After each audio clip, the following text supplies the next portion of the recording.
মুসলমানের ছেলে মেসওয়াক জানে না, মেসওয়াকের বদলে পকেটে দেখি সিগারেট খায়। বাহ, লম্বা টান।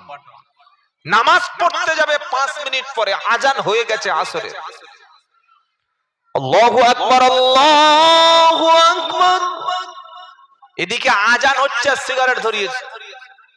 আজগার চাচা জিজ্ঞাসা করছে, এই সাইফুল্লাহ, আরে আজান হচ্ছে সিগারেট খাচ্ছি? বললে একটু নেশার জিনিস তো, না খেলে হয়। ওদিকে আজান হচ্ছে, এদিকে সিগারেট খাচ্ছে আর বিড়ি খাচ্ছে। কি ভাই, বিড়ি সিগারেট খাওয়া মুসলমান আছে না নাই? আরে মুসলমান ছেড়ে দিন, নামাজি লোক বিড়ি খায়। আপনাদের হুগলি জেলার মানুষ, এখানে ওসব নেশাখোর লোক নাই, আমাদের 24 পরগনায় আছে।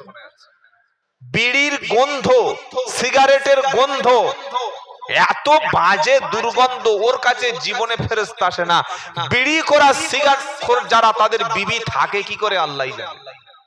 ছি ছি ছি, আস্তাগফিরুল্লাহিল আযীম। নেশা হারাম।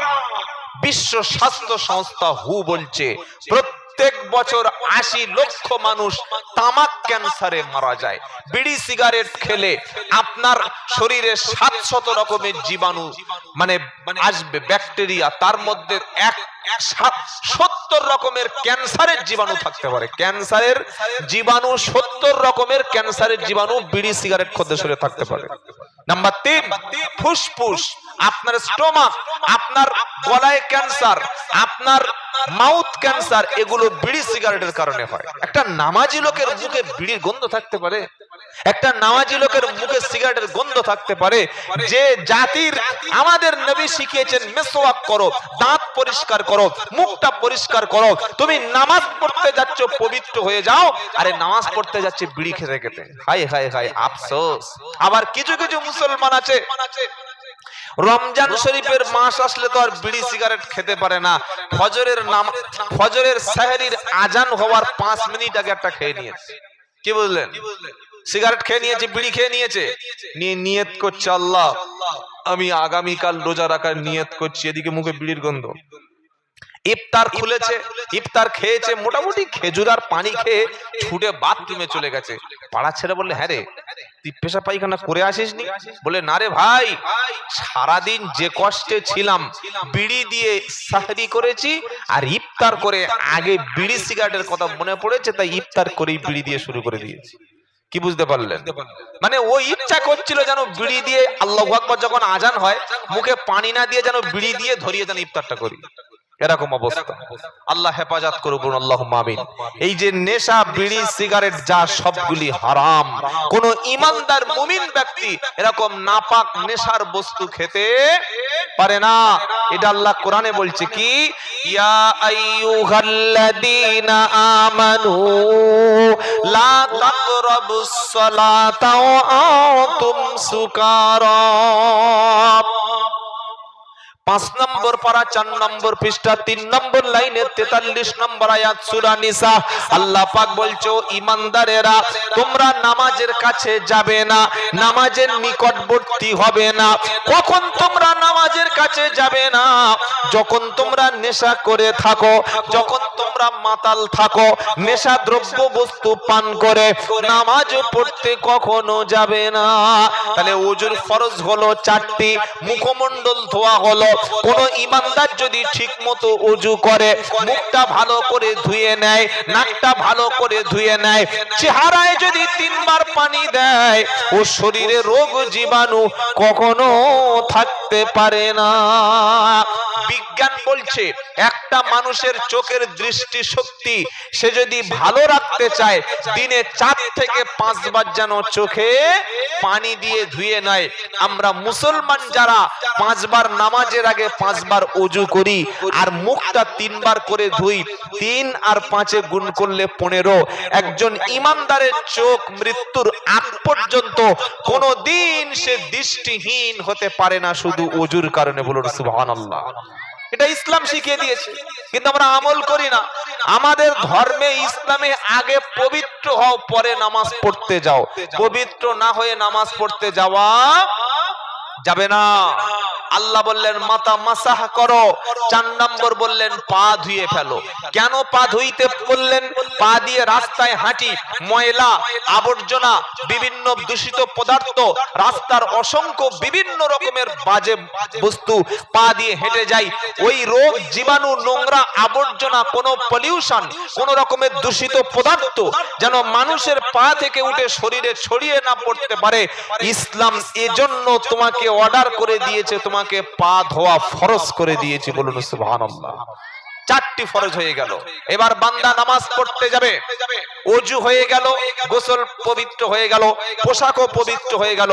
এইবার কি দেখে সে নামাজ পড়বে? টাইম দেখে। কি দেখে বলেন? টাইম। টাইম মতো, ওয়াক্ত মতো, সময় মতো নামাজ পড়া সুন্নাত না ফরজ? কি বলছেন বলেন? সময় মতো নামাজ পড়া কি? ইন্নাস সালাতা কানাত আলাল মুমিনিনা কিতাবাম মাওকুতা। সূরা নিসা 5 নম্বর পারা 14 নম্বর পৃষ্ঠা 10 নম্বর লাইনের 103 নম্বর আয়াত। আল্লাহ পাক বলছেন ইন্নাস সালাতা কানাত আলাল মুমিনিনা কিতাবাম মাওকুতা। নিশ্চয়ই আমি আল্লাহ ঈমানদারদের জন্য, মুমিন ব্যক্তিদের জন্য নির্ধারিত সময় নামাজ পড়াকে ফরজ করে দিয়েছি। এই তোদের হাতে মোবাইল কে দিয়েছে রে? তো ভালোই মস্তানি করছিস অনেকক্ষণ থেকে। শালা ছেলেগুলো যেমন আর বাপ মাও তেমন। আগে মোবাইল, 3 দিন খাওয়া দেবেন না, মাল ঠিক বসে আছে, হাতে একটা মোবাইল ধরিয়ে দিলে হয়। কি বুঝলেন? আর একদম ছোট্ট ছোট্ট বাচ্চা ছেলে আর মেয়ে ভালো করে এখন হাঁটতে শিখিনি, সে দেখি টিকটকে অ্যাকাউন্ট খুলে বসে আছে, ভাইরাল হওয়ার নেশা। কি বলছি কথা বুঝতে পারছেন না? ঠিক যেমন কাঁচা বাদাম সেই আমাদের বীরভূমের লোকটা, আর এদিকে রানু মণ্ডল। ছেলেদের অবস্থা কাঁচা বাদামের মতো হবে আর মেয়েদের অবস্থা রানু মণ্ডলের মতো হবে। স্কুলে যা পড়াশোনা কর, বই নিয়ে বসতে বল, ওসব চিন্তা নাই, মোবাইল। আর এদের তো নষ্ট করে দিয়েছে সরকার। কি করেনি? কোন জাতি, খুব ভালো করে কথাটা, গুরুত্বপূর্ণ কথা শুনুন, কোন জাতি ধ্বংস করার জন্য, কোন কমিউনিটি, কোন দেশের মানুষকে ধ্বংস করার জন্য একটা পরমাণু ফেলে দিলেন, ধ্বংস হয়ে গেল, তাই তো নাকি?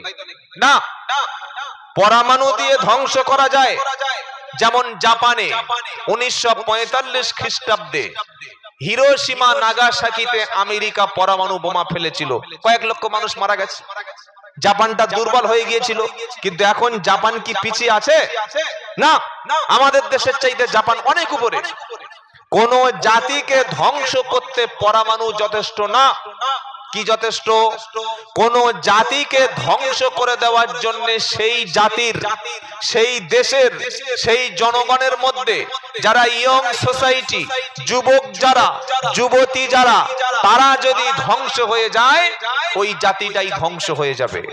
কি বলছি কথা বুঝতে পারছেন?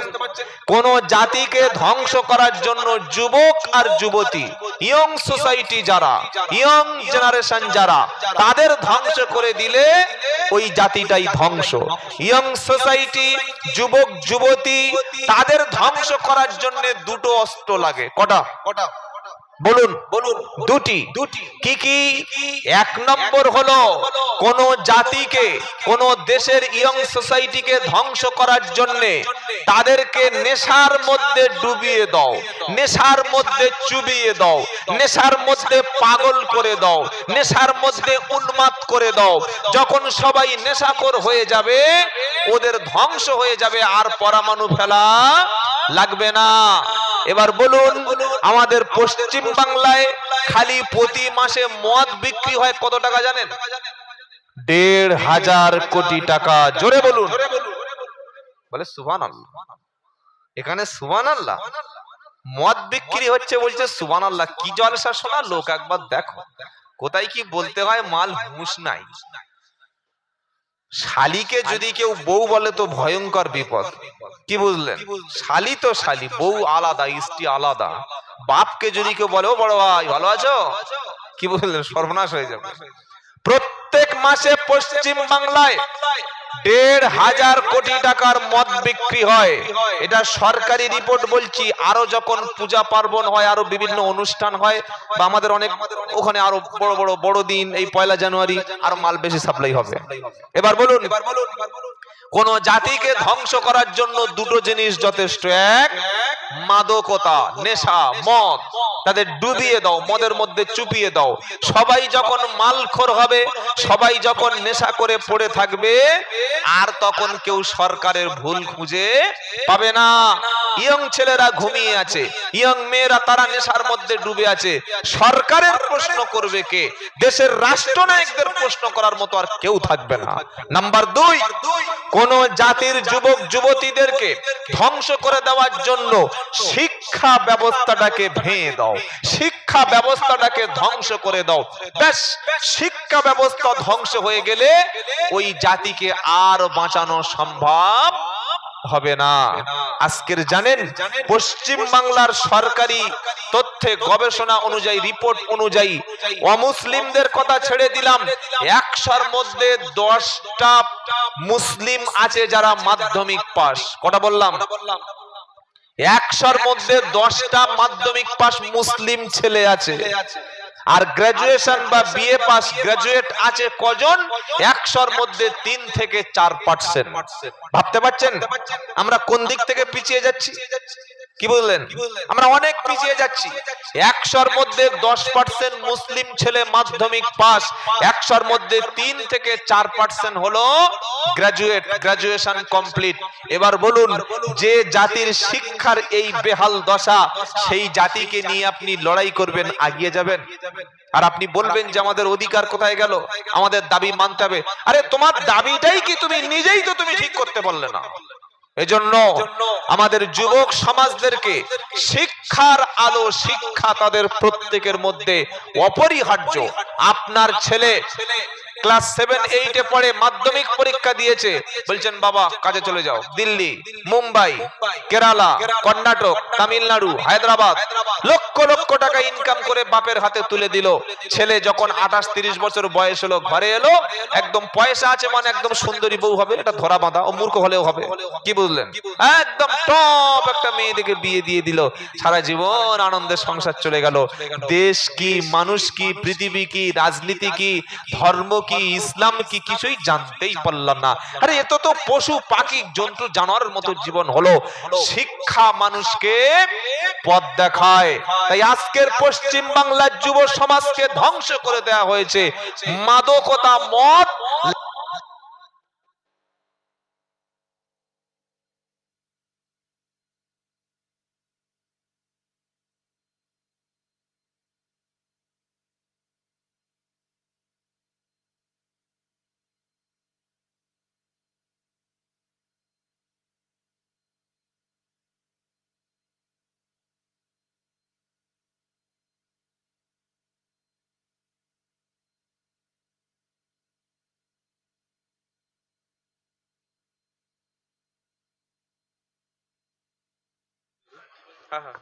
চেক, হ্যালো, তাকবীর দেন দেখি, নারায়ে তাকবীর। বাবা, গাছের চাইতে তো কঞ্চি বড়। আহা হা, আমাদের বাচ্চাদের কণ্ঠটাকে আল্লাহ কবুল করুক, আল্লাহুম্মা আমিন। নারায়ে তাকবীর, নারায়ে তাকবীর।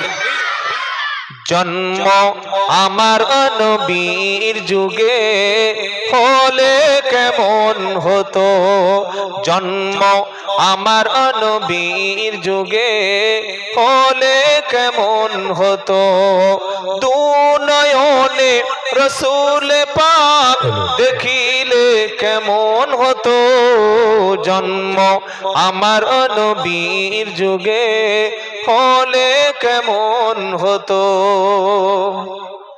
আসিত ভেসে হজরতে বেলালের মধুর আযান।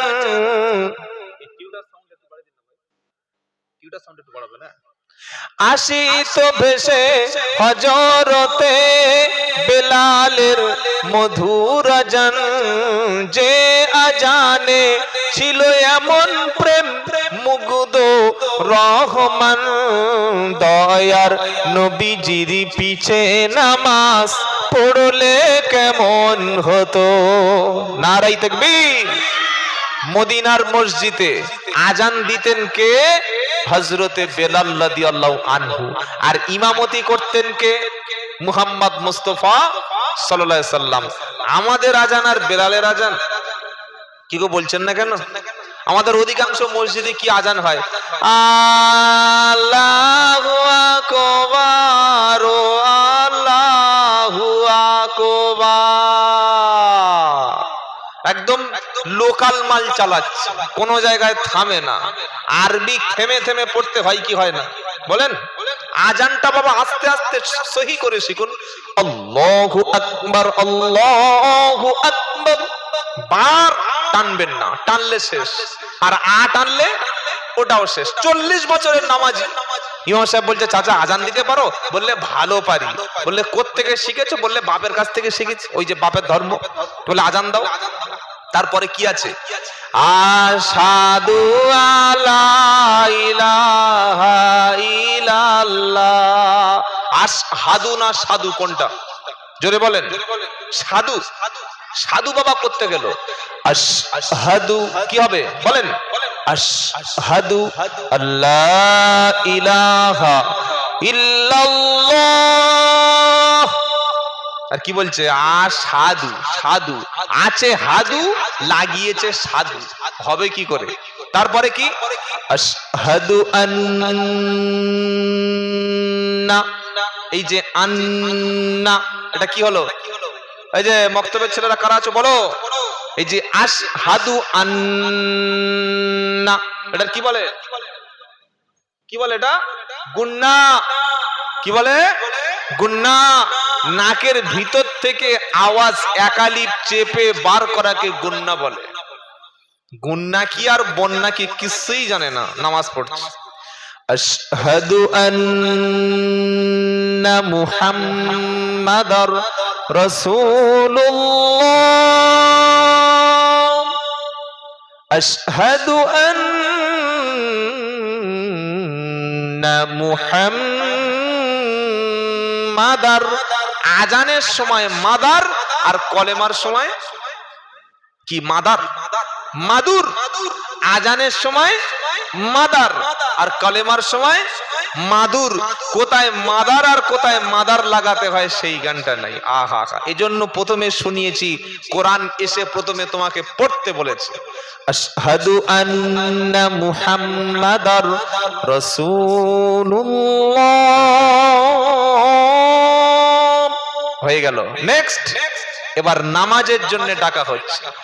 হাইয়া আলাস সালাহ। একটা সিন, একটা শিন, একটা সাদ, একটা ফা, চারটে আছে। কোনটা বলবেন? সাদ। কি বলতে হবে? হাইয়া আলাস সালাহ, সাদ, এটা বলতে হবে। এবার কি আছে? তারপরে কি?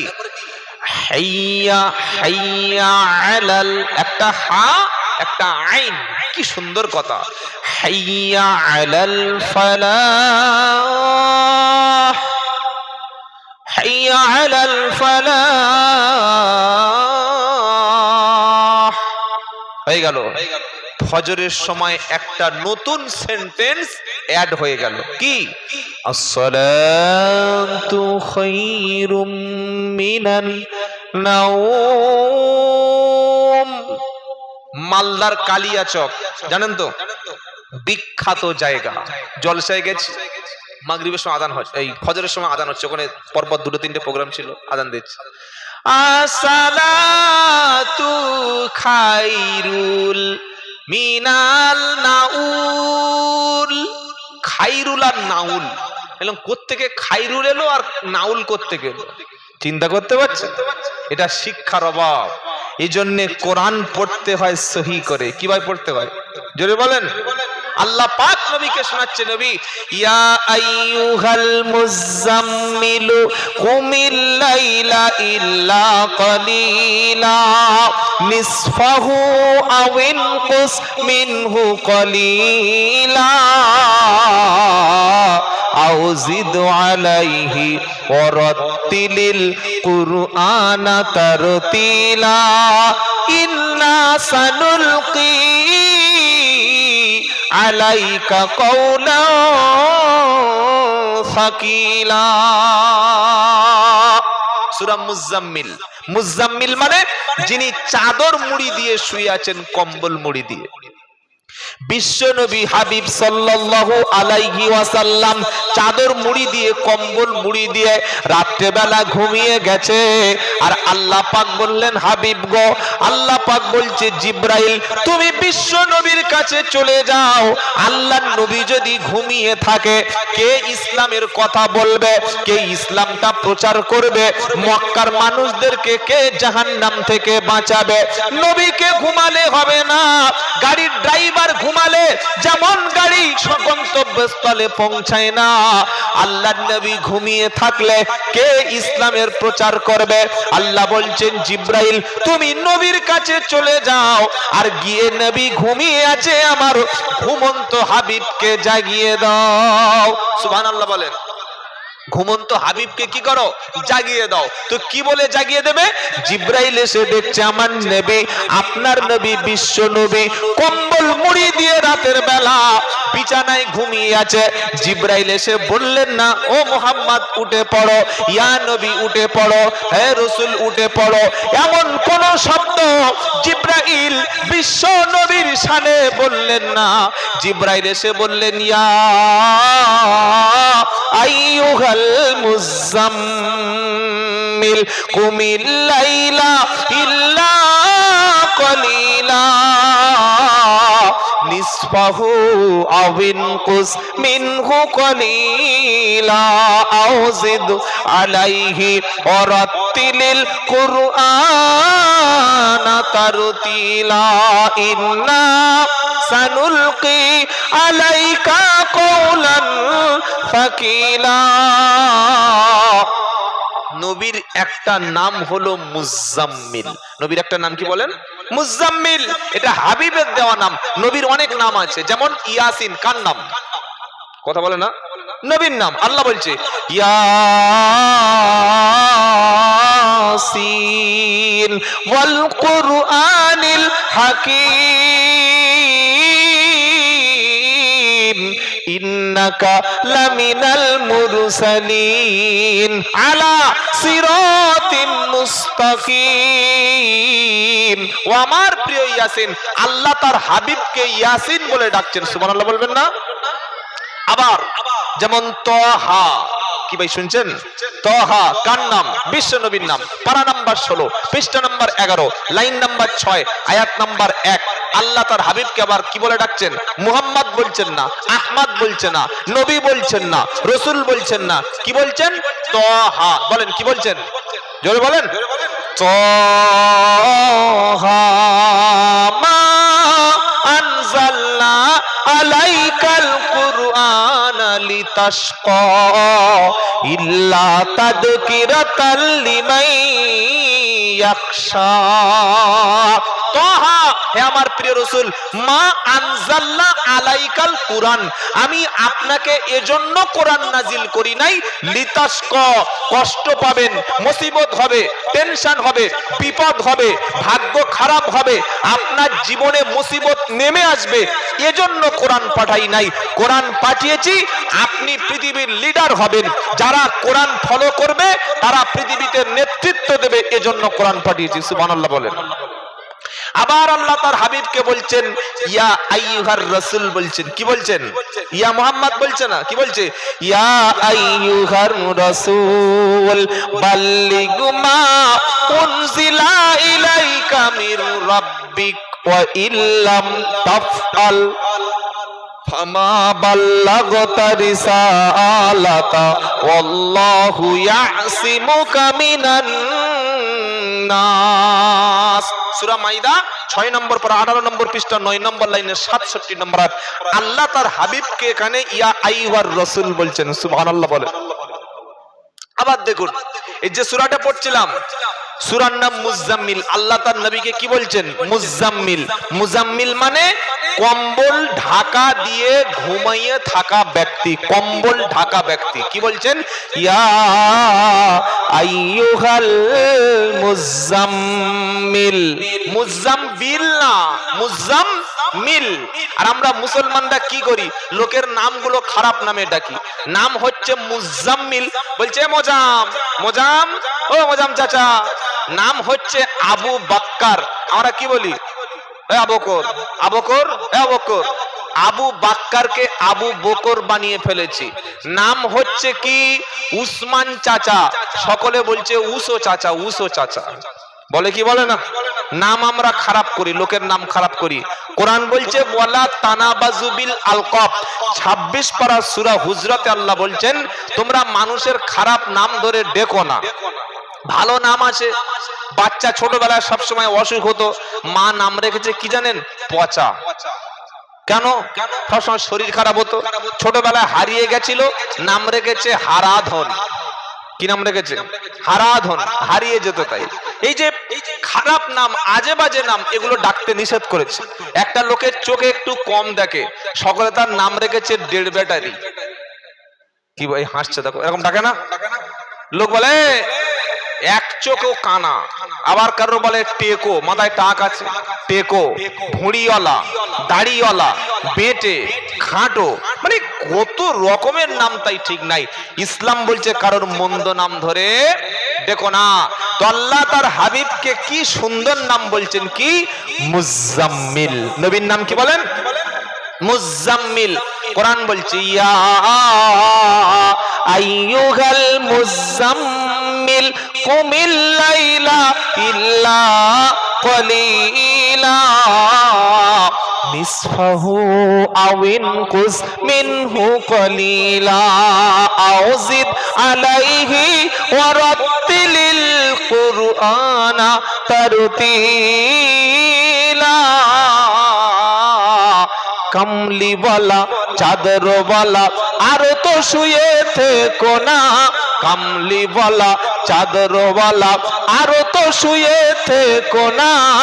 উঠে পড়ো রাতের বেলা, খুশি হবে রব্বানা।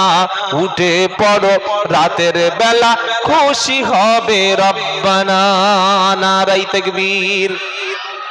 নবীকে ডাকছে, ডেকে বলছে ও মুজাম্মিল, ও চাদরওয়ালা, ও কামলিওয়ালা, তুমি রাতের বেলা উঠে পড়ো। কুম, ওঠো, কুমিল লাইলা, রাতের বেলা উঠে পড়ো। কিসের জন্য? নামাজে দাঁড়িয়ে যাও, নামাজের জন্য তুমি উঠে পড়ো। ইল্লা কলিলা, রাতের কিছু অংশ বাদ দিয়ে বাকি অংশ তুমি তোমার প্রভুর জন্য তুমি দাঁড়িয়ে যাও। কতক্ষণ রাতে নামাজ পড়বে? কতটুকু নামাজ পড়বে? নিসফাহু আও ইনকুস মিনহু কলিলা, রাতের অর্ধেক অংশ। আল্লাহ তার নবীকে বলছে নবী উঠে পড়ো, উঠে তুমি রাতে নামাজ পড়ো। কতক্ষণ? নিসফাহু আও ইনকুস মিনহু কলিলা, রাতের অর্ধেক অংশ অথবা তার চাইতে কম অংশ। আও জিদ আলাইহি, অথবা রাতের অর্ধেকের বেশি অংশ নামাজ পড়ো। সুবহানাল্লাহ বলেন। আর কি করো? আর কি করো? ওয়ারাতিলিল কুরআনা তারতিলা, ওয়ারাতিলিল কুরআনা তারতিলা। থেমে থেমে, আস্তে আস্তে, অল্প অল্প করে, বুঝে বুঝে, ধরে ধরে তুমি কোরআন পড়ো। কারণ আস্তে আস্তে, থেমে থেমে কোরআন পড়ো। কোরআন পড়া মানে হলো আল্লাহর সঙ্গে কথা বলা। আর আমাদের, আপনাদের এখানে মসজিদে কোন তারাবি হয়? সূরা তারাবি নাকি খতমে কোরআন তারাবি? আপনি উপরে আসুন, ওখানে বসে আছেন কেন? উপরে আসুন, উপরে আসুন, এই দেখো উপরে আসুন। পাশে বসে আছে তো ভয় লেগে যাবে। আসুন উপরে, চেয়ার আছে। হাফেজ, আলেম, ইমাম, হাজি সাহেব লোক পাশে না থাকলে হয়? একা একা আমি লড়াই করবো আর আপনারা সব পাশে বসে থাকবেন? চলো সামনে আসুন, এই ওখানে বসে, সামনে আসুন। আশ্চর্য লোক তো, এই দেখো নিচে বসে পড়ছে। আচ্ছা ঠিক আছে। আপনাদের মধ্যে কোনো হাজি সাহেব, কোনো হাফেজ সাহেব, ইমাম সাহেব, আলেম সাহেব কেউ নেই নাকি? কে আছে? কোন ইমাম সাহেব নেই? হাজি সাহেব ইমাম সাহেব উপরে আসবেন, তবে তো মজা লাগবে। কি বুঝলেন? হ্যাঁ, আলেম হাজি হাফেজ তাদের সম্মান কে দিয়েছে? কথা বলেন। তা আল্লাহর নাম জোরে বললে মুন্ডু কেটে যাবে? জোরে বলেন। আল্লাহ, আল্লাহ কি হবে? আল্লাহ। মনে থাকবে ইনশাআল্লাহ। দেখি তাকবীর দিন সকলে মিলে, বাপ বেটা মিলে নারায়ে তাকবীর, নারায়ে তাকবীর। আল্লাহ আপনাদের কণ্ঠগুলিকে কবুল করুন, বলুন আমিন। নবীজিকে আল্লাহ কি বলছেন? ওঠো, উঠে তুমি কোরআন পড়ো, নামাজ পড়ো। আর কোরআন যখন পড়বে না, থেমে থেমে আস্তে আস্তে কোরআন পড়ো, তাড়াহুড়ো করো না। আপনাদের এখানে মানুষ মরে গেলে, মানুষ মারা গেছে, মাইয়েত হয়ে গেছে, গোসল দিয়ে তাকে কিবলার দিকে মুখ করে উত্তর দিকে মাথা করে শুইয়ে দিয়ে বাড়ির পাশে মেয়েরা, সেই সাইফুলের মা, হাবিবুল্লাহর মা, কারিমুল্লাহর মা, সেই জায়েদা ভাবি, জুলাইকা ভাবি, সকলে মিলে বসে লাশের পাশে বসে, আর প্রত্যেকে একটা করে কি নেয়? কোরআন শরীফ দেয়। নিয়ে কি করে? তখন যিনি বেশি কোরআন পড়তে পারেন ওই মহিলাটা বলে, এই চাচি তুমি 2 পারা, তুমি 2 পারা, তুমি 2 পারা, আমরা 15 জন আছি। কত পারা?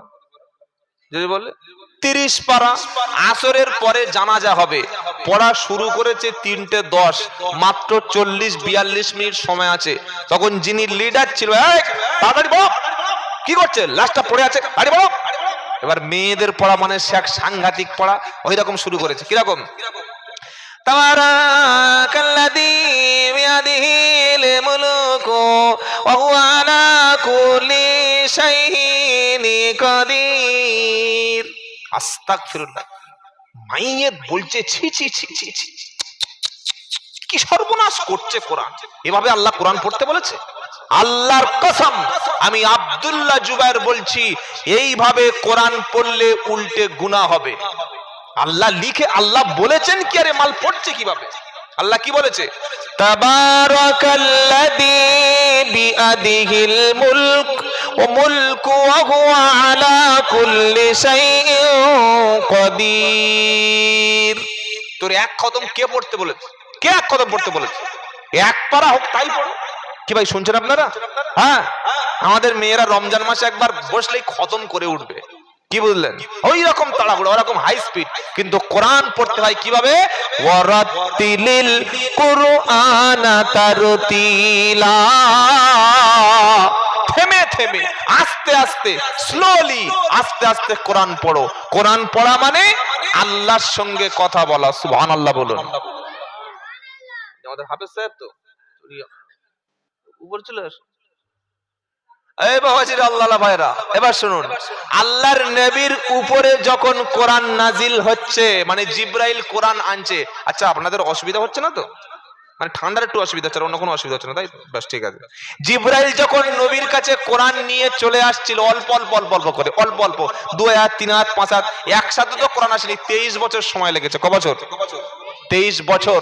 জিব্রাইল যখন কোরআন আনছিল, আর বিশ্ব নবী সাল্লাল্লাহু আলাইহি ওয়াসাল্লাম কোরআন যাতে না ভুলে যায়, কোরআন যাতে মেমোরি থেকে লস না হয়ে যায়, মেমোরি থেকে কোরআন যাতে হারিয়ে না যায়, এজন্য দ্রুত তিনি পড়ছেন, দ্রুত পড়ছেন। আর যত তাড়াহুড়া করছেন, বিশ্ব নবীর ঠোঁট মুবারক, বিশ্ব নবীর জিহবা মুবারক সঞ্চালন হচ্ছে, সম্প্রসারণ হচ্ছে। সঙ্গে সঙ্গে আল্লাহ দেখলেন নবীর কষ্ট হচ্ছে, হাবিবের কষ্ট হচ্ছে, রাসূলের কষ্ট হচ্ছে। আল্লাহ সঙ্গে সঙ্গে আলাপ করলেন, কি বললেন? লা তুহাররিক বিহি লিসানাকা লিতাজালা বিহি ইন্না আলাইনা জামআহু ওয়া কুরআনা ফাইদা করানাহু ফাত্তাবি কুরআনা সুম্মা ইন্না আলাইনা বায়ানা। 29 পারা সূরা কিয়ামার 16, 17, 18 নম্বর আয়াত, 2 নম্বর লাইন কোরআন শোনাচ্ছে, লা তুহাররিক বিহি লিসানাকা লিতাজালা বিহি ইন্না আলাইনা জামআহু ওয়া কুরআনা ফাইদা করানাহু ফাত্তাবি কুরআনা। ও আমার হাবিব, জিবরাইল যখন কোরআন পড়বে তোমাকে তাড়াহুড়া করতে হবে না। আমি আল্লাহ তোমার দিকে দেখেছি, দ্রুত তোমার ঠোঁট নড়ছে, তোমার জিহ্বা দ্রুত নড়ছে, তোমার কষ্ট হচ্ছে। আমার হাবিবি গো, কোরআন পড়ার জন্য তোমার কষ্ট করতে হবে না। তো নবী বলছে আল্লাহ মুখস্থ হবে কিভাবে? আপনারা কোনোদিন হিফজ খানায় গেছেন? মাদ্রাসা যেখানে হাফেজের কারখানা গেছেন কোনোদিন? জান নাই? গিয়ে দেখবেন খালি হাফেজরা পড়ে যাচ্ছে, একই পড়া পড়ে পড়ে পড়ে পড়বে, 24 ঘন্টা পড়েই যাচ্ছে, তবে হাফেজ হয়। ও মনে করছে মাদ্রাসায় গিয়ে শুয়ে ঘুমিয়ে আর হাফেজ হয়ে চলে এসেছে। অত সহজ? 24 ঘন্টা পড়ছে একই আয়াত, আলিফ লাম মিম আলিফ লাম মিম আলিফ লাম মিম দাল গেল দাল গেল দাল গেল, মানে একটা আয়াত 20 25 50 বার পড়ে পড়ে তবে মেমোরিতে ঢুকছে। বলুন সুবহানাল্লাহ। আর আল্লাহর নবীকে কোরআন পড়ার জন্য অত পড়তে হয়নি। আল্লাহ বলছে হাবিব লিসানাকা লিতানজালা বিহি ইন্না আলাইনা জামআহু ওয়া কুরআনা। ও আমার হাবিব, কোরআন তোমাকে এত বেশি পড়তে হবে না। আমি আল্লাহ শুনিয়ে দিলাম হাবিব গো, আমি জিবরাইল ফেরেশতা পাঠিয়েছি।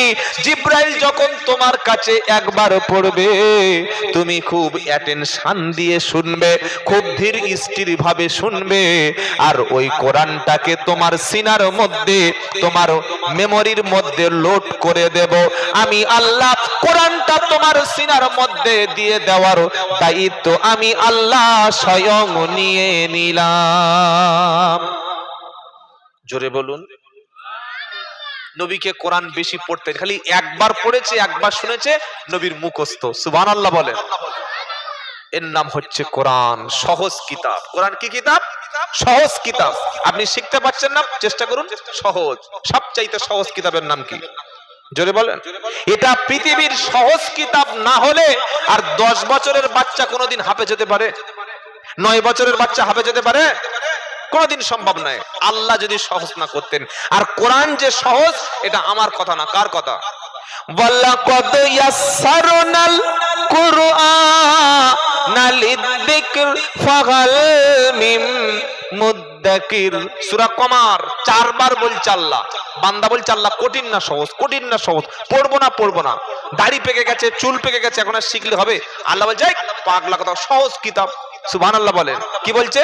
ওয়ালাকাদ ইয়াসসারনাল কুরআনা লিযিকরি ফাহাল মিন মুদ্দাকির। আমি আল্লাহ অবশ্যই কোরআনটাকে তোমাদের পড়ার জন্য, মুখস্থ করার জন্য সহজ করে দিয়েছি। কে আছো এসো, কোরআন থেকে তোমরা শিক্ষা গ্রহণ করবে। নারায়ে তাকবীর। মাগরিবের নামাজ পড়ে বসে বসে ফোনে কত রকমের ঘটনা দেখছে। এসআইআর এর লোক বাদ পড়েছে গো, আমার বাপের নাম এসছে গো, আমার।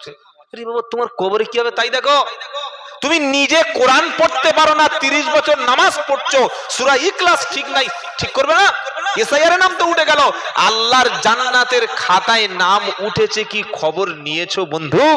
আল্লাহর জান্নাতের খাতায় নাম তুলেছে তারা, নবীর কাছে বসে কোরআন শুনেছে যারা, নবীর কাছে বসে কোরআন শুনে চোখ থেকে পানি ফেলেছে, নবীর হাতে হাত দিয়ে বায়াত গ্রহণ করেছে, নবীর পিছনে নামাজ পড়েছে, আর নবীর মসজিদে নববীতে আসহাবে সুফফায় বসে কোরআন শিখে কবরে গেছে যারা, নবীর সাথী হয়ে জান্নাতি হয়েছে তারা। কোরআনের ধারে কাছে যাবে না, মরে গেছে বলছে এক খতম। ক খতম? জোরে বলো। যিনি মারা গেছে তিনি তো খতম, এবার তার নামে শুরু হয়েছে আরেক খতম। দুটো খতম হয়ে গেল না? ওই একই খতম, তার পাশে খতম। অথচ জ্যান্ত অবস্থায়, জীবিত অবস্থায় কোনোদিন কোরআন শোনানো হলো না। বাবাজিরা, আল্লাহ ভাইরা, কোরআন সাফ শুনিয়ে দিচ্ছে যে কোরআন শোনো, কোরআন পড়ো, আর নবীর সাথী হও। কার সাথী? কার সাথী হব?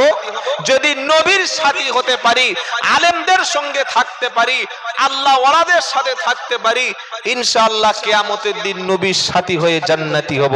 বলুন সুবহানাল্লাহ। তো আল্লাহর সাথী যারা, আল্লাহর নবীর সাথী যারা, তাদের দেখলে চিনতে পারা যাবে? যাবে কি যাবে না? লোকটা তৃণমূল করে না সিপিএম করে, কি দেখে বুঝবেন? ঠোঁট দেখে, গোপ দেখে? হাতে তৃণমূলের ঝান্ডা থাকবে অথবা সিপিএম এর ঝান্ডা থাকবে, কংগ্রেসের একটা হাতে ব্যানার থাকবে, তৃণমূল বা সিপিএম বা কংগ্রেস বা বিজেপির পার্টি অফিসে যাবে, নেতাদের সঙ্গে তার ওঠা বসা থাকবে, তবেই বুঝতে হবে এই দলের সাপোর্টার। আমরা যারা মুসলমান, আমরা কার সাপোর্টার? ইসলামের সাপোর্টার। কার সাপোর্টার বলেন? নবীর সাপোর্টার, কোরআনের সাপোর্টার, ইসলামের সাপোর্টার। কেন? যদি ইসলাম, কোরআন আর নবীর সাপোর্টার হতে পারি, কিয়ামতের দিন ওই নবী আমাদের সাথে নিয়ে আল্লাহ জান্নাতে চলে যাবে। বলেন সুবহানাল্লাহ। বলে দলিল তো কোরআন শোনাচ্ছে মুহাম্মাদুর রাসূলুল্লাহ, এটা কোরআনের আয়াত। এই মুহাম্মদ রাসূল শুনে কিন্তু সাল্লাল্লাহু আলাইহি ওয়াসাল্লাম বলবেন না। কি বলছি কথা বুঝতে পারছেন? এমনি নবীর নাম শুনে কি বলতে হয়? কথা বলে না সাল্লাল্লাহু আলাইহি ওয়াসাল্লাম। কিন্তু কোরআনে 4 জায়গায় মুহাম্মদ শব্দ এসেছে। এই মুহাম্মদ শব্দ শুনলে কোরআনের মধ্যে মুহাম্মদ শব্দ যে 4 জায়গায় এসেছে, এটা শুনলে সাল্লাল্লাহু আলাইহি ওয়াসাল্লাম বলতে হয় না। আমার কথাটা অবিশ্বাস হলে কাল সকালে যে কোনো হাক্কানি আলেম, মাদ্রাসার শাইখুল হাদিস আছে, জিজ্ঞাসা করে দেখে নেবেন যে আব্দুল্লাহ জুবায়ের সাহেব আমাদের ঠকিয়ে গেল কিনা। কোরআনে 4 জায়গায় মুহাম্মদ শব্দ এসেছে। যখন কোরআন পড়বেন ওই 4 জায়গায় মুহাম্মদ বলে সাল্লাল্লাহু আলাইহি ওয়াসাল্লাম বলতে হবে না। কোথায় কোথায়? কোরআন শোনাচ্ছে মুহাম্মাদুর রাসূলুল্লাহ ওয়াল্লাযীনা মাহু আশিদ্দাউ আলাল কুফফারি রুহামাউ বাইনাহুম তারাহুম রুকআন সুজ্জাদাই ইয়াবতাগুনা ফাদলাম মিনাল্লাহি ওয়া রিদওয়ানা সীমাহুম ফি উজুহিহিম মিন আসারিস সুজুদ। 26 পারা 14 পৃষ্ঠা, প্রথম লাইনের 29 নম্বর আয়াত, সূরা ফাতিহা। এখানে মুহাম্মদ শব্দ আছে। এবার আরেক জায়গায় মুহাম্মদ শব্দ আছে, সেটা কোথায়? ওয়ামা মুহাম্মাদুন ইল্লা রাসূল ক্বাদ খালাত মিন ক্বাবলিহির রুসুল আফা ইম্মাতা আও কুতিলাল ক্বালাবতুম আলা আকাবিকুম। 4 নম্বর পারা 7 নম্বর পৃষ্ঠা, একদম 9-8 নম্বর লাইনের সূরা আল ইমরানের 145 নম্বর আয়াত। এখানে আল্লাহ মুহাম্মদ শব্দ বলেছেন। আর কোথায় বলেছেন? ওয়ামা মুহাম্মাদুন ইল্লা মা কানা মুহাম্মাদুন আবা আহাদিম মির রিজালিকুম ওয়ালাকির রাসূলুল্লাহি ওয়া খাতামান নাবিয়্যিন ওয়া কানাল্লাহু বিকুল্লি শাইইন আলিমা। 22 পারা 2য় পৃষ্ঠা 11 নম্বর লাইনের 40 নম্বর আয়াত, সূরা আহজাব। এখানে মুহাম্মদ শব্দ আল্লাহ ব্যবহার করেছে। কটা বললাম? 3টি। 4 নম্বর কোথায়? ও আমিনু বিমা নুজিলা আলা মুহাম্মাদিন ওয়া হুয়াল হাক্কু মির রাব্বিহিম। 26 পারা একদম 6 নম্বর পৃষ্ঠার 1 নম্বর লাইনের 2 নম্বর আয়াত, সূরা মুহাম্মদ। আল্লাহ কি বলছে? ও আমিনু বিমা নুজিলা আলা মুহাম্মাদিন ওয়া হুয়াল হাক্কু মির রাব্বিহিম।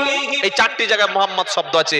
এই কোরআনের 4টি মুহাম্মদ শব্দ পড়লে বা শুনলে সাল্লাল্লাহু আলাইহি ওয়াসাল্লাম বলতে হয় না।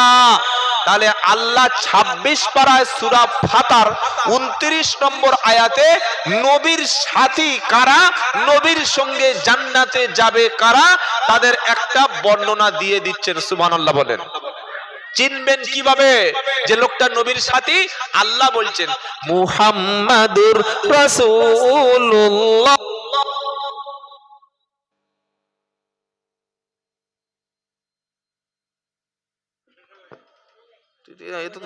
সকাল পর্যন্ত 500 ব্যাটারি লেগে যাবে গো। হ্যালো, আবার হচ্ছে গো। কি কল হলো? চলবে না, কেটে যাবে? পাল্টে দেবো। আচ্ছা, এই দেখো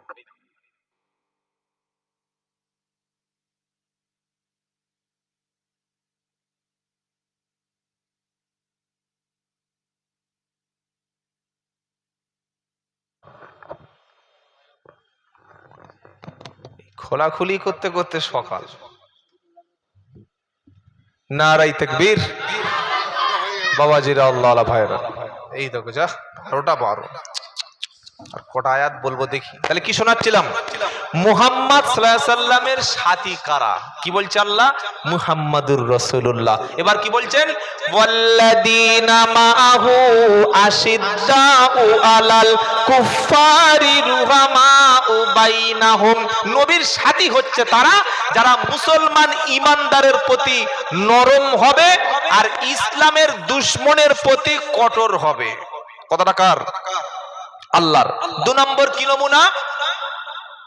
2 নম্বর হচ্ছে ওয়াল্লাযীনা মাআহু আশিদ্দাউ আলাল কুফফারি রুহামাউ বাইনাহুম তারাহুম, খুব ভালো করে শুনুন, তারাহুম রুকআন সুজ্জাদান ইয়াবতাগুনা ফাদলাম মিনাল্লাহি ওয়া রিদওয়ানা। নবীর সাথীদের রুকু আর সেজদা অবস্থায় পাওয়া যাবে। সুবহানাল্লাহ বলেন। তার মানে মুহাম্মদ সাল্লাল্লাহু বলেন সাল্লাল্লাহু আলাইহি ওয়াসাল্লামের সাথে জান্নাতে যাবে যারা, তাদের নামাজি অবস্থায় পাওয়া যাবে। কোথায় পাওয়া যাবে? নামাজে। নবীর সাথী হবে যারা, তারা নামাজি হবে। 3 নম্বর কি? ইয়াবতাগুনা ফাদলাম মিনাল্লাহি ওয়া রিদওয়ানা। তাদের কাজ হলো আল্লাহ কোন কাজে রাজি, আল্লাহ কোন আমলে সন্তুষ্ট, আল্লাহর রাজি আর খুশির জন্য তারা তালাশ করবে। মানে কোন আমলটা করলে, কোন কাজটা করলে আমার আল্লাহ রাজি খুশি হবে, নবীর সাথীরা সেই আমলটা করবে। সুবহানাল্লাহ বলেন। 4 নম্বর কি? তারাহুম, আহা, তারাহুম ফিহা মিন উজুহিহিম মিন আসারিস সুজুদ। তারাহুম ফি উজুহিহিম মিন আসারিস সুজুদ। আর নবীর সাথীদের চেহারাতে সেজদার চিহ্ন পাওয়া যাবে। সুবহানাল্লাহ বলবেন না? নামাজি মুমিন ব্যক্তির চেহারাতে কিসের চিহ্ন থাকবে? নামাজের চিহ্ন থাকবে। মসজিদে যাচ্ছে, নামাজ পড়ছে, আল্লাহ ওয়ালা, তার চেহারা দেখলে বুঝতে পারা যাবে। উজুহিহিম ফি উজুহিহিম মিন আসারিস সুজুদ। আর ইমানদারের চিহ্নের মধ্যে, চেহারার মধ্যে সেজদারও চিহ্ন পাওয়া যাবে। এরাই হলো নবীর সাথী। সুবহানাল্লাহ বলে। আর আমাদের মালখোরদের সাথে খুঁজে পাওয়া যাবে, চিটিংবাজদের সাথে পাওয়া যাবে, সুদখোরদের সাথে পাওয়া যাবে, বেনামাজিদের সাথে পাওয়া যাবে, গাঁজার আড়তে পাওয়া যাবে, লটারির টিকিটে পাওয়া যাবে। যাবে কি যাবে না? সব জায়গায় আছি। আর এদিকে জলসায় বসে বসে বলছে আল্লাহ পুরো জান্নাতি, উম্মতে মুহাম্মাদি। আমাদের মনের ধারণা উম্মতে মুহাম্মাদি মানে একদিন না একদিন জান্নাত পাবো, একদিন না একদিন জান্নাতে যাব। একদিন না একদিন জান্নাতে যাবে তারা যাদের মধ্যে ঈমান থাকবে। কি থাকবে? জোরে বলেন। ঈমান। আর ঈমানদার হলো তারা নামাজ কাজা করে। তাই তো? ঈমানদার নামাজ কাজা করে। জোরে বলেন। ঈমানদার নামাজের মধ্যে আল্লাহর সাহায্য যায়। কিসের মধ্যে? নামাজের মধ্যে। এই আয়াতটা কোরআনে 2 বার আল্লাহ বলেছে। কোথায় কোথায়? ওয়াস্তাইনু বিস-সাবরি ওয়াস-সালাহ ইন্নাল্লাহা ওয়াস্তাইনু বিস-সাবরি ওয়াস-সালাহ ওয়া ইন্নাহা লাকাবীরাতুন ইল্লা আলাল খাশিঈন। সেম একই কথা। এটা হচ্ছে সূরা বাকারা 144 নম্বর আয়াত। সেম ক্যাটাগরির কথা 152 নম্বর আয়াতে আছে। কি আছে? ইয়া আইয়ুহাল্লাযীনা আমানুস্তাইনু বিস-সাবরি ওয়াস-সালাহ ইন্নাল্লাহা মা'আস-সাবিরিন। আর প্রথমে আল্লাহ কি বলছে? ওয়াস্তাইনু বিস-সাবরি ওয়াস-সালাহ। ঈমানদারেরা, তোমরা যখন আমার কাছে সাহায্য চাইবে, সবর করবে, ধৈর্য ধরবে, টেনশন করবে না, আর নামাজের মাধ্যমে আমার কাছে সাহায্য চাইবে। সুবহানাল্লাহ বলে। সূরা বাকারার 152 নম্বর আয়াতে আল্লাহ সেম একই কথা বলে দিচ্ছেন। তাহলে আমরা সাহায্য চাইবো কিসের মাধ্যমে? জোরে বলেন। নামাজের মাধ্যমে। মনে থাকবে ইনশাআল্লাহ। নামাজ নেই যার, ঈমানদার নয় সে। ঈমান নাই, নামাজ নাই যার, ঈমানের দাবি সে করতে পারে না। আজান বলে যাদেরকে মসজিদে দেখতে পাওয়া যাবে, কিয়ামতের দিন তাদেরকে জান্নাতে পাওয়া যাবে। বলুন সুবহানাল্লাহ। এইবার বলুন, আমরা যারা ধর্ম পালন করি, ধর্ম মানি, ধর্ম চর্চা করি, ধর্মের ভক্তি করি, আমি আমার মুসলমানদের কথা বলছি, অন্য আদার্স কমিউনিটির কথা আমি বলবো না। আমরা পড়াশোনা করে, বুঝে, জেনে শুনে, স্টাডি করে ধর্ম পালন করি, না সেই দাদু করেছিল, বাপ করেছিল, চাচা করেছিল, মুরব্বীরা করেছিল, তাই দেখে ধর্ম পালন করি? কোনটা? বাপ করেছে আমিও করব, চাচা করেছে আমিও করব, পূর্বপুরুষ করে এসছে আমিও করব। কি করি? কি করি না? বাপ যেটা করেছে, চাচা যেটা করেছে, পূর্বপুরুষ যেটা করেছে, সেটা সত্য হতে পারে, মিথ্যাও হতে পারে। কেন বললাম দুটো হতে পারে? ইব্রাহিম নবী নাম শুনেছেন? তিনি কে ছিলেন? আমাদের জাতির পিতা। ইব্রাহিম নবী কে ছিলেন? আমাদের জাতির পিতা ইব্রাহিম আলাইহিস সালাম। তিনি যে ঘরে জন্ম নিয়েছেন, যে ফ্যামিলিতে জন্ম নিয়েছেন, তিনি এসে দেখছেন তার বাবা, তার নাম হচ্ছে আজার, সে মূর্তি নির্মাণ করত, মূর্তি তৈরি করত, মূর্তির স্ট্রাকচার তৈরি করছে। আপনি ভাবতে পারছেন? একজন নবী ইব্রাহিম, তিনি যে ফ্যামিলিতে জন্ম নিয়েছেন, ফ্যামিলির ইতিহাস কি? মূর্তি নির্মাণ করা ইতিহাস। আশ্চর্য কথা। আমি আব্দুল্লাহ জুবায়ের, আমার বাড়ি 24 পরগনা। আমার বাবা একজন মুসলিম, আমার মাও একজন মুসলিম, কিন্তু আমি যদি হয়ে দেখতাম যে আমার বাবা মূর্তি তৈরি করছে, আমার জন্য ইসলামে আসা অনেক কঠিন হতো। হতো কি হতো না? আমার বাবা যদি খ্রিস্টান হতো, জৈন হতো, বৌদ্ধ হতো, আমার জন্য ধর্ম পালন করা অনেক কঠিন হয়ে যেত। আমি ওই ধর্মেরই হতাম, আমি হিন্দুর ঘরের ছেলে হতাম, আমি খ্রিস্টান হতাম। তাহলে আমি ইসলাম কেন কবুল করলাম? আমার বাপ করে তাই, নাকি আমি পড়াশোনা করে, গবেষণা করে বুঝে? কোনটা বলুন? আমি দেখছি আমার আব্বা ছোটবেলা থেকে নামাজ পড়ছে, তাই আমিও নামাজ পড়ছি। আমার আব্বার মুখে দাড়ি আছে, তাই আমি দাড়ি রেখেছি। আমার আব্বা রোজা করে, তাই আমি রোজা করছি, তাই তো? আমার বাপ কুরবানি করে, তাই আমি কুরবানি করি। আমার বাপ মাথায় টুপি, তাই আমি মাথায় টুপি। তো আমার বাপ যদি পূজা করতো, আমি পূজা করতাম। আমার বাপ যদি খ্রিস্টান হতো, আমিও যিশু খ্রিস্টের ধর্ম পালন করতাম। এই জন্য কি আমি ইসলাম কবুল করেছি, না আমি পড়াশোনা করে ইসলাম মানে? কোনটা? নিশ্চয়ই পড়াশোনা করে নয়, ছোট থেকে আসছে। কিন্তু ইব্রাহিম নবী সম্পূর্ণ উল্টো পথে হাঁটলেন। কথা বুঝতে পারছেন? ইব্রাহিম নবী, আচ্ছা ওখানে যে আওয়াজটা হচ্ছে না, সাউন্ড একটু কমাতে হবে। আপনারা আলোচনার মাঝে কোনো ব্যাঘাত ঘটাবেন না প্লিজ। Pin drop silence. এটা হচ্ছে কোরআনের আলোচনা। আপনারা যদি বলেন যে গল্প ধরতে, এমন গল্প ধরবো গল্পই হয়ে যাবে, কিছু বুঝতে পারবেন না। 2 ঘন্টা কেন 3 ঘন্টা গল্প বললে শেষ হয়ে যাবে। গল্প ভালো জানি, আর সুরও বেতাল সুর জানি, মারাত্মক সুর, এক সুরে একদম এখান থেকে সেই একদম সিঙ্গুর পার হয়ে সেই মানে একদম বর্ধমান চলে যাবে, শক্তিগড় পার হয়ে যাবে এক টান। কিন্তু টান খেয়ে লাভ নাই, টানের জায়গায় টান হবে, ঘাবড়াবেন না। দুটো ভালো কথা শুনুন, আল্লাহ বলাচ্ছে তাই বলছি, আমার নিজের কোনো কিছু বলার নাই, যেটা আল্লাহ বলাবেন সেটাই বলবো। আবার অনুরোধ করছি কোন রকমের শব্দ এখানে যেন না আসে। যারা কমিটির ভলেন্টিয়ার্স এবং আপনারা যারা এসেছেন,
দলালিম মুবিন, প্রকাশ্য বিভ্রান্ত, প্রকাশ্য পথভ্রষ্ট।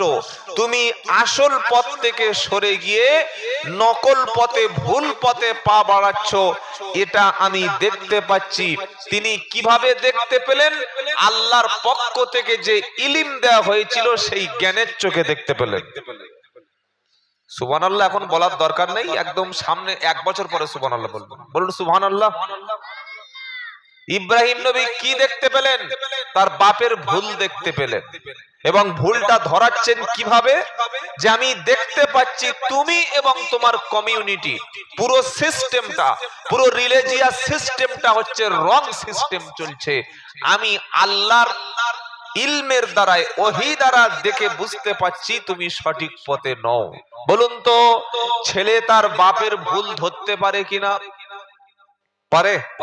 পারে, অবশ্যই পারে। যদি ছেলের জ্ঞান থাকে, ইলম থাকে, শিক্ষা থাকে, এডুকেশন থাকে। আর বাপও মূর্খ, ছেলেও মূর্খ। বাপও পড়াশোনা জানে না, ছেলেও পড়াশোনা জানে না। বাপও একটা কবর দেখে গিয়ে সেখানে চুমো খাচ্ছে, সেজদা দিচ্ছে, ছেলেও কবরে গিয়ে চুমো খাচ্ছে, সেজদা দিচ্ছে। কি বলছি কথা বুঝতে পারছেন না? আছে। তাহলে বাপ ভুল করলে ছেলে ভুল ধরিয়ে দিতে পারে যদি ছেলের কাছে জ্ঞান থাকে। ইব্রাহিম নবী যদি বলতেন বাপও যা করেছে আমিও তাই করব, তাহলে তিনি সঠিক পথ কখনো, জোরে বলেন, পেতেন না। দাঁড়া বাবা, ঠান্ডা হ বাবাজিরা, আল্লাহ ভাইরা। কোরআনে 4টে আয়াত আছে, 4টি আয়াত 4 জায়গায় আছে। কি আয়াত? যে বাপ দাদা যেটা করেছে, যেটা বলেছে, যে পথে হেঁটেছে, ওই পথটা অন্ধের মতো অনুসরণ করা। জোরে বলেন। আমার আব্বা যদি নামাজ পড়ে, আমি নামাজ পড়বো না? অবশ্যই পড়বো। আমার আব্বা যদি লেখাপড়া শেখে, আমিও পড়াশোনা করব। আমার আব্বা যদি হজ করে, আমার যদি টাকা থাকে, আমিও হজ করব। আমার আব্বা যদি জাকাত দেয়, আমার যদি অর্থ থাকে, আমি জাকাত দেব। আমার আব্বা যদি একটা মসজিদ নির্মাণ করে, আমার যদি টাকা থাকে, আমি মসজিদ নির্মাণ করব। আমার আব্বা যদি একটা স্কুল তৈরি করে, আমি যদি সম্পদশালী হই, আমি একটা ইউনিভার্সিটি তৈরি করতে পারি। কি এগুলো খারাপ? না। বাপের সেই কাজটা খারাপ যেটা কুরআন এবং হাদিসের বিরুদ্ধে গেছে, যেটা ইসলাম অ্যাকসেপ্ট করে না, যেটা শরিয়াতে এলাউ নেই, সেই কাজটাকে রিজেক্ট করতে হবে। ইসলামের বহির্ভূত বাপদাদার রাখা ধর্ম অ্যাকসেপ্ট করা। জোরে বলেন। ওয়া ইদা কিলা লাহুমুত্তাবিউ মা আনজালাল্লাহ ক্বালু বাল নাত্তাবিউ মা আলফাইনা আলাইহি আবানা আওয়ালাউ কানা আবাউহুম লা ইয়াকিলুনা শাইআও ওয়া লা ইয়াহতাদুন। দ্বিতীয় নম্বর পারা, 4 নম্বর পৃষ্ঠা, 11 নম্বর লাইনের 170 নম্বর আয়াত সূরা বাকারা। আল্লাহ পাক শোনাচ্ছে, নবী এসে দেখলেন মক্কার মানুষ তারা বাপদাদা ধর্ম পালন করছে, বাপ যেটা করেছে সেটাই পালন করছে। আমার নবী বললেন, ওয়া ইদা কিলা লাহুমুত্তাবিউ মা আনজালাল্লাহ, যখন তাদের বলা হয় আল্লাহ যেটা পাঠিয়েছে, আল্লাহ যেটা তোমাদের উপর দিয়েছে, তোমরা সেটা মেনে নাও। মক্কার লোকগুলি কাফের কুরাইশরা কি যুক্তি দিল? তারা বলল, ক্বালু বাল নাত্তাবিউ মা আলফাইনা আলাইহি আবানা আওয়ালাউ কানা আবাউহুম লা ইয়াকিলুনা শাইআও ওয়া লা ইয়াহতাদুন। মক্কার লোকেরা বলছে, আরে বাপ দাদা যা করেছে সেটাই করব। মুহাম্মদ সাল্লাল্লাহু আলাইহি ওয়াসাল্লাম বললেই হয়ে গেল? মুহাম্মদ সাল্লাল্লাহু আলাইহি ওয়াসাল্লাম বললেই তাই করতে হবে? আমার আব্বা ভুল করেছে। একদম কোরআন ধরে ধরে মক্কার কুরাইশদের বলছে, আরে তোমাদের সামনে নবী এসেছে, তোমাদের সামনে আল্লাহর কথা এসেছে, তোমাদের সামনে কোরআন সুন্নাহর কথা এসেছে, আর তোমরা বাপদাদার যুক্তি পেশ করছো। আল্লাহ বলছেন, শোনো, আওয়ালাউ কানা আবাউহুম লা ইয়াকিলুনা শাইআ ওয়া লা ইয়াহতাদুন। আচ্ছা, এত কথা আওয়াজ হলে কি কোনো আলোচনা করা যায়? আপনাদের বসতেও বললাম, আপনারা দাঁড়িয়ে আছেন, কি পরিবেশ আমি বুঝতে পারছি না। এই পরিবেশে কোরআন বলা আমার দ্বারা সম্ভব হবে না ভাই। আমি যদি তাহলে গল্প শুরু করি, আপনারা গল্প শুনুন। এত সুন্দর চেয়ারের ব্যবস্থা আছে, তো আপনারা বসবেন না, তো দাঁড়িয়ে কেন থাকছেন খামোকা শীতের রাত্রে? আর এই যারা মায়েরা বসে আছে, বোনেরা, প্লিজ তোমরা হয় ভিতরে চলে যাও, তা নাহলে চুপচাপ থাকো। যারা বড় বড় মেয়ে ছিল ভিতরে চলে যাও, এখানে সামনে বসো না, উঠে যাও। বড় বড় বোনেরা তোমরা উঠে ভিতরে চলে যাও। বাবাজিরা, আল্লাহ ভাইরা, কি শোনাচ্ছিলাম? যখন তাদের কাছে কোরআনের আয়াতের আলোচনা হচ্ছিল, যখন মক্কার কুরাইশদের কাছে আল্লাহ পাক কোরআন, নবী কোরআন পড়ে শোনাচ্ছে, তারা কি যুক্তি দিচ্ছে? যে বাপ দাদা যা করেছে ওটাই করব। কি বলছে কথা বুঝতে পারছেন না? আবার একই কথা আল্লাহ সূরা মাইদায় বলছেন, ওয়া ইদা কিলা লাহুম তাআলাউ মা আনজালাল্লাহু ওয়া ইলার রাসূল ক্বালু হাসবুনা মা ওয়াজাদনা আলাইহি আবানা আওয়ালাউ কানা আবাউহুম লা ইয়ালামুনা শাইআও ওয়া লা ইয়াহতাদুন।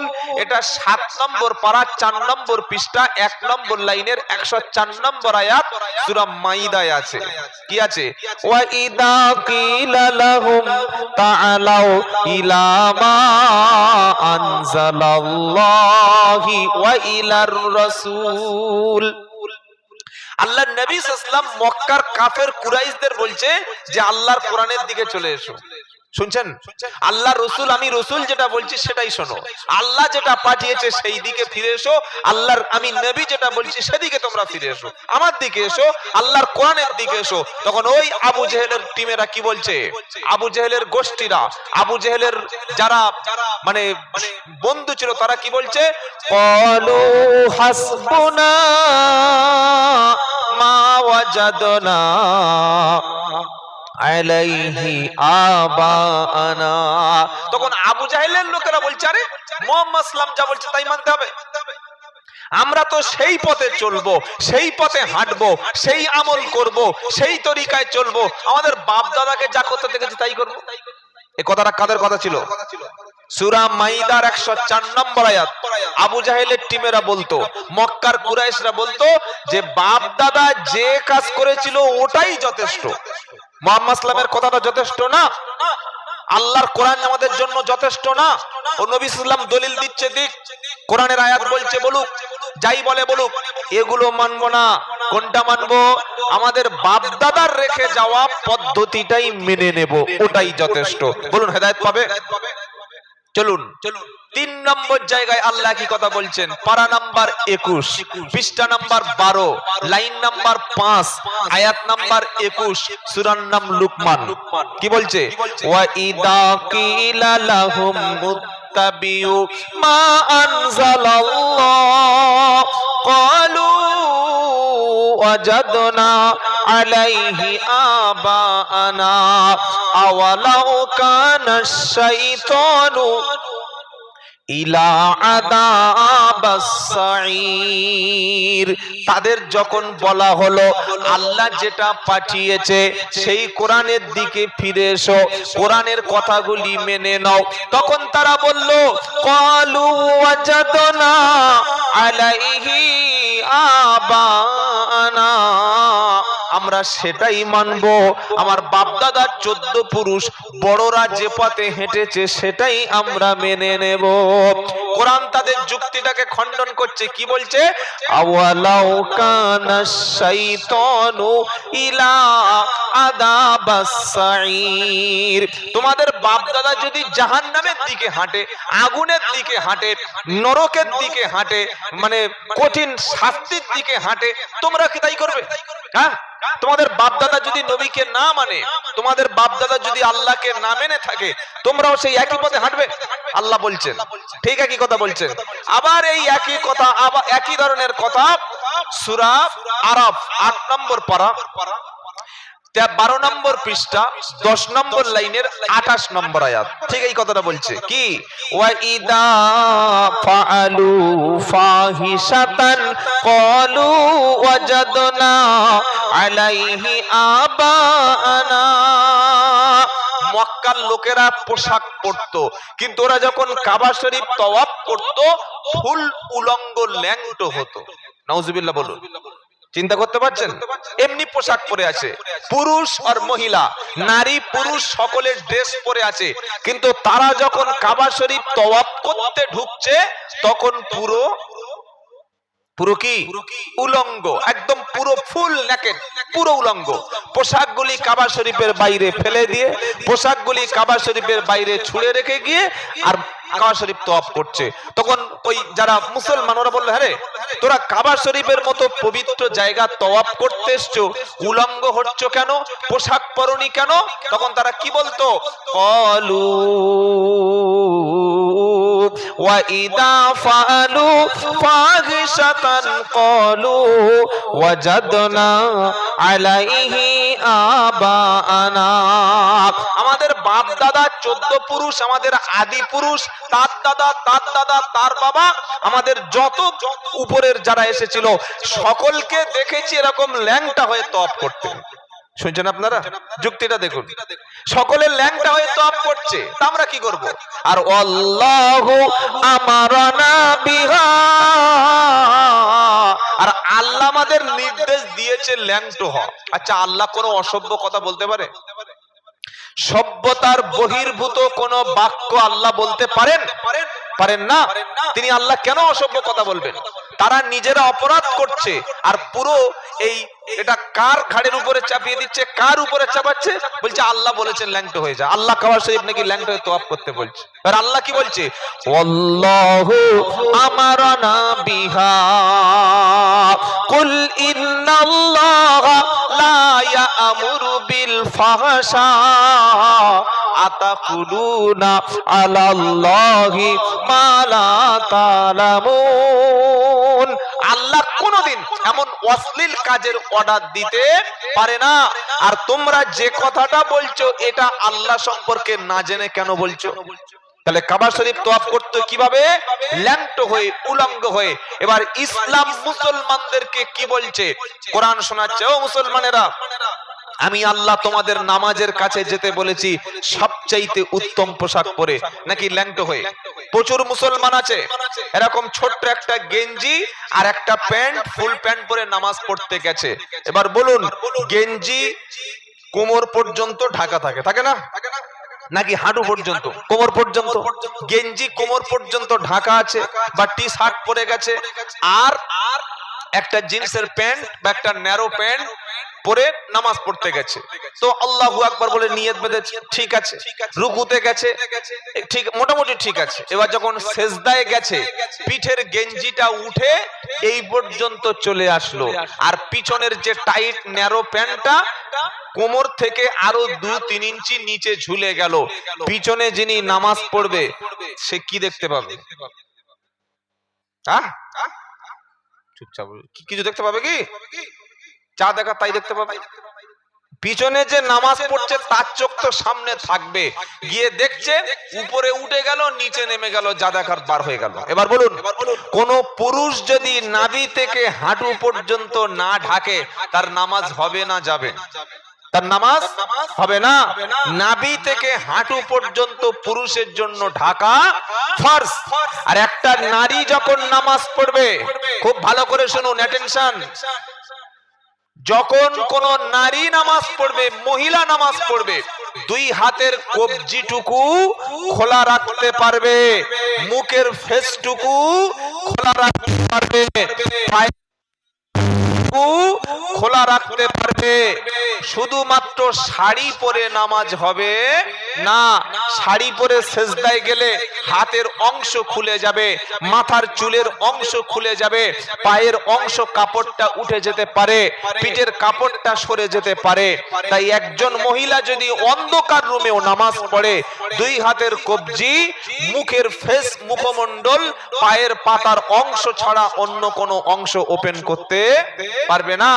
যে ছেলেটা গেঞ্জি পরে মসজিদে নামাজ পড়তে গেছে, যে ছেলেটা প্যান্ট পরে মসজিদে নামাজ পড়তে গেছে, রুকু আর সেজদার অবস্থায় গিয়ে দেখবেন উপরের গেঞ্জিটা উঠে গেছে, নিচের প্যান্টটা নিচের দিকে নেমে গেছে, আর পিছনের পাছার অংশ দেখা যাচ্ছে। ওর নামাজও গেল, পিছনের লোকের দৃষ্টিও খারাপ হয়ে গেল, ও মনে করছে নামাজ পড়েছি খুব হয়েছে, ওর নামাজই নষ্ট হয়ে গেল। হ্যাঁ, যদি ফকির লোক হয়, পয়সা নেই, টাকা নেই, মানে ড্রেস কিনতে পারে না বা জামা কাপড় নেই, ব্যাপারটা আলাদা। কিন্তু বাড়িতে পোশাক রেখে ভালো পোশাক বাদ দিয়ে শুধু ওই ড্রেসে নামাজ পড়লে নামাজ নষ্ট হয়ে যেতে পারে। ইসলাম মুসলমানদের কি বলছে? ইয়া বানি আদামা খুদু জিনাতাকুম ইনদা কুল্লি মসজিদ কুলু ওয়াশরাবু ওয়ালা তুসরিফু ইন্নাহু লা ইউহিব্বুল মুসরিফিন। 8 নম্বর পারা 13 নম্বর পৃষ্ঠা, প্রথম লাইনের 31 নম্বর আয়াত, সূরা আরাফ। আল্লাহ পাক শোনাচ্ছে, ইয়া বানি আদম, ও আদমের ছেলেরা, খুদু জিনাতাকুম ইনদা কুল্লি মসজিদ, যখন তোমরা নামাজ আদায় করবে, যখন তোমরা নামাজের নিকটবর্তী হবে, তখন তোমরা সবচাইতে উত্তম পোশাকটা, সবচাইতে ভালো পোশাকটা, সবচাইতে প্রিয় পোশাকটা পরে তোমরা আমি আল্লাহ আমার কাছে চলে আসবে। কারণ পৃথিবীর সবচাইতে বড় ইবাদত তুমি পালন করতে গেছো। মাথার টুপিটা সবচাইতে ভালো টুপি হবে, গায়ের পাঞ্জাবিটা সবচাইতে ভালো পাঞ্জাবি হবে, তোমার লুঙ্গিটা পাজামাটা সবচাইতে সুন্দর পোশাক হবে, তোমার মাথার টুপিটা সুন্দর হবে, ভালো করে আতর মেখে খুশবু মেখে ভালো পোশাক পরে নামাজ পড়তে আসবে। শুধু পোশাক ভালো হলে হবে না, নামাজের আগে তুমি তোমার শরীরটাও পাক করে নেবে। পোশাক পাক কিন্তু শরীর না পাক, নামাজ হবে কি? পোশাক পবিত্র, পোশাক সুন্দর, একদম দারুণ টিপটপ পোশাক পরে গেছে, কিন্তু ওযু নাই, গোসল নাই, আল্লাহু আকবার, কি হবে? নামাজ হবে না। এজন্য আল্লাহ বলছে, বান্দা তুমি নামাজে আসার আগে, নামাজের জন্য প্রিপারেশন নেওয়ার আগে ওযু করো। কি করো? জোরে বলেন। ওযু। ওযুর কথা কোথায় লেখা আছে? ইয়া আইয়ুহাল্লাযীনা আমানু ইদা কুমতুম ইলাস সালাতি ফাগসিলু উজুহাকুম ওয়া আইদিয়াকুম ইলাল মারাফিকি ওয়ামসাহু বিরুসিকুম ওয়া আরজুলাকুম ইলাল কাবাইন। সূরা মাইদা 6 নম্বর পারা 7 নম্বর পৃষ্ঠা 1 নম্বর লাইনে 6 নম্বর আয়াত আল্লাহ বলছেন, ইয়া আইয়ুহাল্লাযীনা আমানু, ও ঈমানদারেরা। ঈমানদারদের বলছে। আচ্ছা, বেঈমান লোক যে তার ওযু করবে? বেঈমানের ওযু করার দরকার আছে? বেনামাজির ওযু করে? বেনামাজি ওযু করে? বেনামাজি, মুশরিক, বেঈমান তাদের ওযুর প্রয়োজন নাই, কিন্তু ঈমানদার হলে কি লাগবে? জোরে বলেন। ঈমানদার হলে ওযু করা লাগবে। তো আল্লাহ ঈমানদারদের ওযু করতে বলছে, ও বেনামাজি তো ওযু করবে না, বেনামাজির ওযুর কোনো প্রয়োজনই পড়ে না। ঈমানদারদের কি বলছে? ইয়া আইয়ুহাল্লাযীনা আমানু ইদা কুমতুম ইলাস সালাতি ফাগসিলু উজুহাকুম ওয়া আইদিয়াকুম ইলাল মারাফিকি ওয়ামসাহু বিরুসিকুম ওয়া আরজুলাকুম ইলাল কাবাইন।